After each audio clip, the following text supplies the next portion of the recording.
I Want to Jump Like Dee Dee, with me, Giles Sibbald, is the music podcast that does music a bit differently. I'm talking to some incredible musicians, DJs and producers about how they use an experimental mindset to fuel their own creativity, pursue new challenges, overcome fears, bounce back from mistakes. Dave Barbarossa, one of the most innovative, unique and respected drummers of my generation. Dave emerged from the London underground punk rock scene, drumming on Adam and the Ants' first album, Dirk Wears White Sox, and then moved on to form BowWowWow, where his really innovative, unique drumming style really sort of came into its own. And then since then, Dave's worked with many artists such as Republica, International, Roland Gift, and is also an author. So welcome, Dave. Thanks for coming on. Pleasure, man. Maybe we'll just sort of kick off, about your sort of formative influences that led to, how you kind of experimented with the drums and your experimental mindset. Okay. I was drawn to the drums. I saw a guy playing the drums in his house, in his front room, in a sort of traditional English suburban front room with this huge octopus of a drum kit, and he played it really well. And I just wanted to play that instrument really well because it seemed to push the boundaries back of this kind of closeted little chintzy front room, and was big and loud and really noisy. Yeah. And how did it sort of evolve from there? And how did you, because clearly it was, that sort of time was there was a lot of experimental. There was an experimental scene, that was. Well, that was actually when I heard the drums the first time was probably towards the middle end of the 70s. So it was just sort of the moribund days of the old rock dinosaurs. Brilliant though they were kind of becoming so huge, such megastars. It didn't really have any contact to where they'd come from. But that wasn't in my mind. I was a teenager and I just wanted to get noisy. And I was drawn to it because it's so precise, although chaotic. You had to be really precise. There's incredible precision involved. And I didn't have any drums. I wasn't from a wealthy background. So I used to practice with a couple of sticks, watching Top of the Pops on the sofa. And the arm of the sofa was the hi-hat. Yeah. And then I'd cross my legs and hit the edge of the cushion that I was sitting on. Yeah. And I just watched the blokes on Top of the Pops and I copied them. And I realised I was making a similar kind of 4/4-y beat. And then I don't know, I just got bits and pieces. I had a guy in this guy's kit. And then I had to work. I get a job when I was 15 for one reason or another. I saved some money, 50p a week it was, and I bought a drum kit. And through the mist of time. Yeah. I ended up just loving doing it, loving the journey, never knowing what I would play the next time I sat behind the kit. I knew I'd mastered a certain thing, but I knew the next time I'd go on it, it would take me somewhere else. And I suppose I'm still doing it at my great age now. I never know exactly what I'm going to do when I get behind the drums. Were you aware at the time, or at any sort of stage that what you're doing was quite experimental and different? Yes, I was, because unlike today, there were no drummers, there were no guitarists, there were no bass players, there was no keyboard players or vocalists. There wasn't a band on every corner. There weren't musicians. It was a really obscure thing, like pop musicians, shall I say. I mean, there's always been classical music at school and stuff. So I was aware that I was doing something really unusual, but I've always been drawn to the unusual. And so, I mean, with that sort of unusual, I guess, sort of comes, kind of uncertainty, and it's easy to become unsure of yourself, you know, when you're doing something that not many other people are doing, you know, I mean, I guess a lot of people, you know, of whatever age, you know, can be a desire to kind of conform and do things that other people are doing and not stand out. That obviously didn't apply to you. No, well, I did, you know, like most people, my upbringing wasn't, you know, regular and even. And I found in the drums a way to stay unique and indulge myself, because I couldn't do it in my home life. I was come from a big family, lots of brothers and sisters, you know. I think my parents would win any parenting awards. And but when I found the drums, I found something that was mine, that I could travel on and I could be myself. That's before I got into Adam's group and stuff. Even then, before I was even in a band, I found a solace, a serenity when I was being particularly noisy. Yeah. And that I guess that sort of scene that you were in, and through Adam into you know, into sort of BowWowWow, you know, they were kind of like-minded people as well, that you know, that wanted that, you know, wanted the same kind of thing that you were in different ways. It didn't have any rules. Rules weren't allowed. You had to plow your own furrow. Even though nowadays punk rock is seen as like a fashion, a rectangle of fashion and style and attitude, at the time in 76, 77, 78, all that, when I was playing in the punk rock scene, everybody was trying to be different, Giles. Yeah. Nobody wanted to be next to somebody and look the same.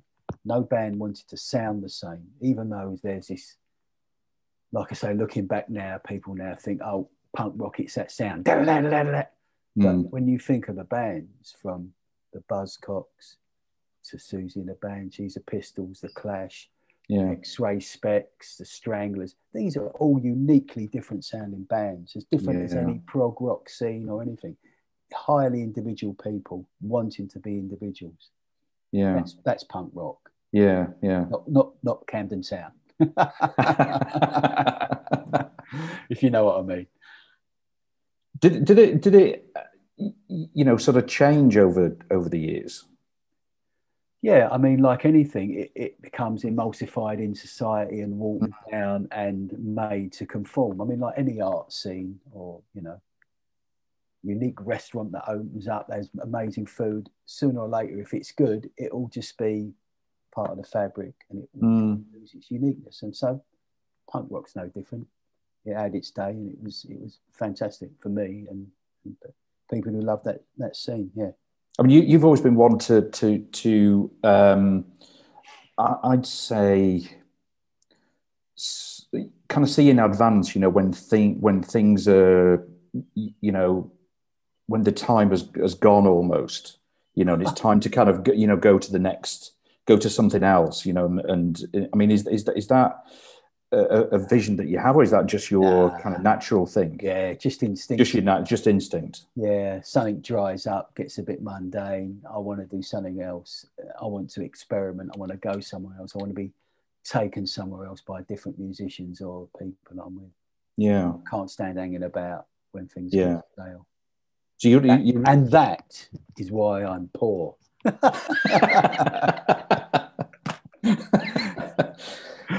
Rich in lots of other ways, just maybe not in the bank account. Indeed. I mean, how do you? How do you sort of keep your mindset, you know, kind of creative? You know, when there's, you know, sort of over that sort of time, or is this just something that for you is kind of inbuilt? It's just who you are. I just think there's a couple of really ugly parts of my personality, which are impatience and dissatisfaction. You put those two together as an artist, as a creative person, and you've never done anything any good. I still don't think I've you know, I could do better. I could be better. I could play better. I could write better. I could, do more work, push more boundaries, go somewhere more exciting, another horizon. It's that dissatisfaction and impatience that drives someone like me. Although I love doing it at the time, if you know what I mean. Are you never satisfied? Do you think there's always kind of like a way to improve or to change it and kind of mold it into something else? Yeah, I am never satisfied. It's terrible, I can't sit back and go, that was good. That was good, yeah. No, I can sit back and go, yeah, I did okay, but if only. But I should have. But next time I will. That's my thinking. So how do you differentiate yourself? How do you mean? As an artist, how do you continually kind of innovate your either your writing style or your playing style to whilst kind of keeping that distinctive Dave sound and style, but always kind of innovating? Malcolm McLaren, he told me to never compete, and it's the best thing, one of the greatest things that's ever said to me, because what he meant was the minute you start trying to sound like someone else or be someone else, you lose your uniqueness and you just get washed away in the mediocrity. You just become a second-rate version of that drummer or whatever.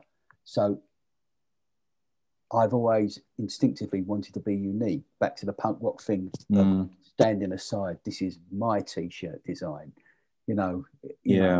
however shit it might be. And it's an interesting one, that, isn't it? Because with a lot of the social media platforms, there's a real kind of challenge, because what you see a lot of people around about that sort of competitiveness. It's really kind of in your face these days, isn't it? Where so and so's doing this, and there's almost like this. Okay, I got to be doing something like that, or doing. Well, then that's why some people say, not necessarily me, but I can see the point that there is a blandness about art and music, and everybody's going in the same direction. If you go back to the 60s and the 70s and the 80s, people were furiously trying to be individuals. Yeah. The world has turned on its head, and now everybody wants to be the same as, in the image of, with the sound of, with the production. I don't want to do that. I don't want to do that. How do you think? Do you think that will change again? The kind of the blandness or the sameness will kind of, people get fed up with that and say, sod this, I need to. I think this pandemic is going to change that. I think it will be art for art's sake now. I think people will just want to express themselves, knowing that this flimsy old fabric of social media and society can be smashed by a microscopic virus. This whole edifice. So it's back to the individual and having the passion to express themselves the best they can. I think it will go back. Yeah. When you're writing or playing, given that you're how much you want to be kind of satisfied with what you're doing, and when you get an idea and it doesn't work, because one thing with kind of experimenting is that you try things and things don't work, and it's very easy to get kind of pissed off with something. You try, it doesn't work, you've got to go back to the drawing board. How do you deal with those sort of situations? Well, have a good I'm guessing you have a good cry. Have a good cry. Blame everyone else, and then realise I'm a prick. No.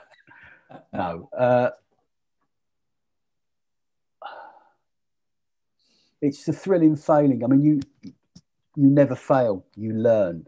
You learn. Yeah. Never fail. You learn. I mean, else we wouldn't have never left the caves and harnessed fire and blah blah blah. Yeah. Invented the wheel.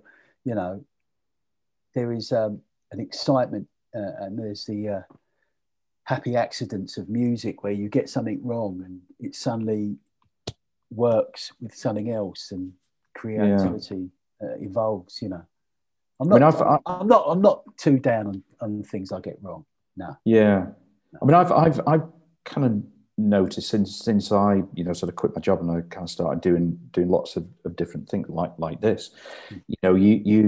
I've found sometimes you wonder where the next idea is sort of coming from, or you kind of hit a brick wall, and it like for me sometimes that's been tough, because it's just like, I don't know, and it's easy to get down, and I guess that's where a real mindset shift needs to happen. I think the way to look at it is that, I mean, the way I look at it, that's why I don't ever sort of get down about my creative side, is that what I've done might not be good or popular, but it's going to move me somewhere, because I can't stay in that mediocre place. It's going to move me one way or another. And when that does, there's a whole world, a new horizon of an area to be creative in. So it's just a motivator to go somewhere else. I mean, like I suppose with experiments, there's a risk.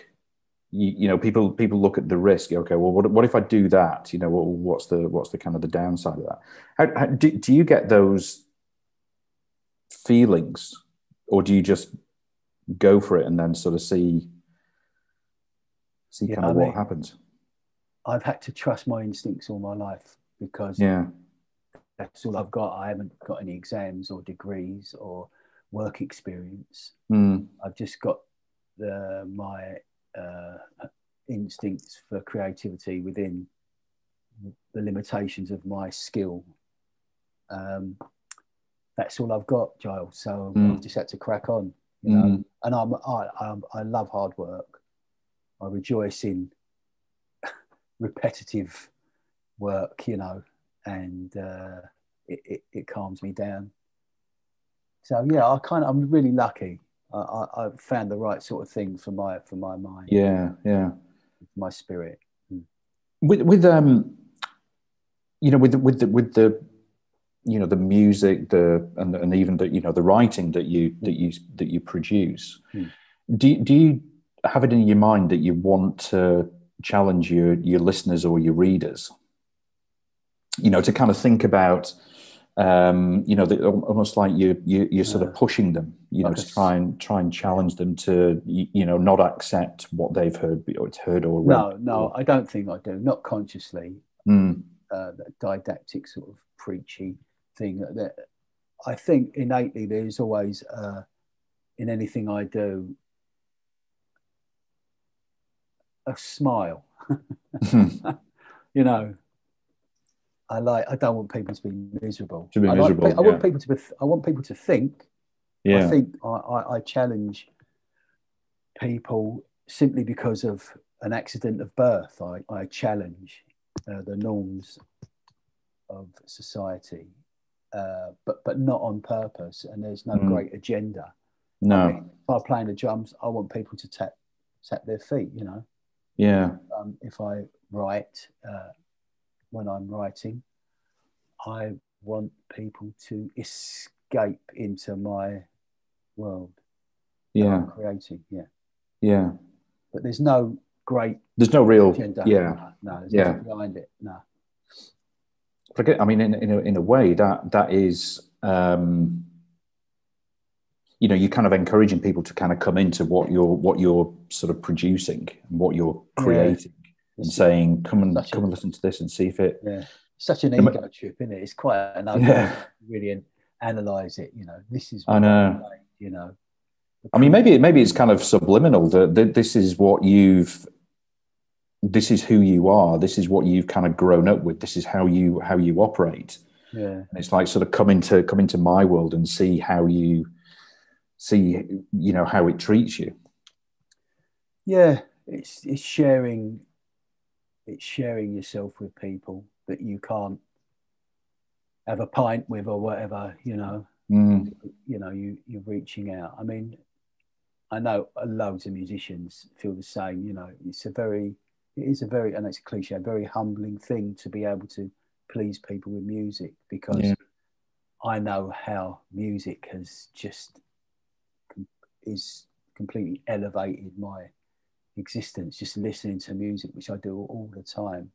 Yeah. I mean, without it, and then to think that you're a tiny cog in that wheel, that you can do that to someone else, is just fucking hell. It's just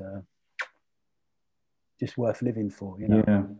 And with your writing as well, that you're doing as well, I mean, is it a sort of similar, you know, kind of approach and mindset that you have for your writing? Yeah, I think so. I mean, I'm getting better. I'm writing a second novel now, and it is, you know, it's exhilarating. I'm addicted to doing it. I get up every morning and it's never a chore, you know.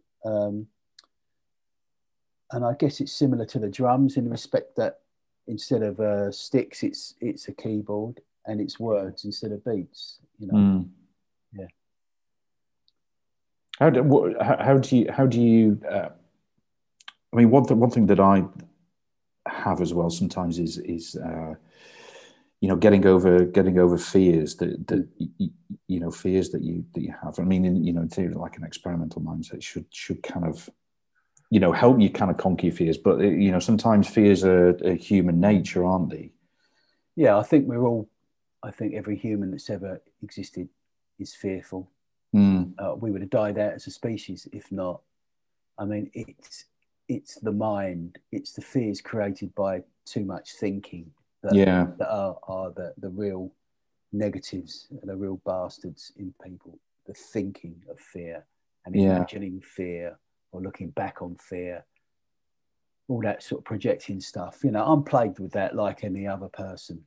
But when I'm playing the drums with other musicians or whatever, I am pretty fearless. It's only when the silence comes in. No. It's such a tough time now. There's so much silence because of society is kind of on hold. There's a lot more clamour and negativity. I mean, with the you know, with the drums, you know, when I started playing, and you've obviously sort of been teaching me. You've always said that, you know, about the drums is such a, you know, kind of leveler, you know, that you know, when you get behind the drum kit, it's you know, you become fearless. You sort of escape to this kind of world, and all consuming. Yeah. And I kind of found that as well. I mean, you know, for mental health, you know, it was just incredible because this is something that you really sort of focus on, like you say, about the, you know, the precision behind it. Really kind of incredible instruments. It's very exacting, and it's not anything you can do and hide or lose focus while you're doing. Just saying, awful. Yeah, you have to be right on it, mind, body, and spirit. Yeah, it's a wonderful thing for people to do. Marvelous. Brilliant. Well, I think that's kind of about it, Dave. Brilliant. It's been fantastic. Thanks so much for your time. I really appreciate that. Absolutely. All right. Man. Good stuff. Okay. Good luck. Cheers, Dave. Bye-bye, man. Thanks for listening to the show, and I really hope that you enjoyed it and that you'll tune in for the next episode. In the meantime, it would be really awesome if you could rate and review the show, and also share it with any friends who you think might enjoy it.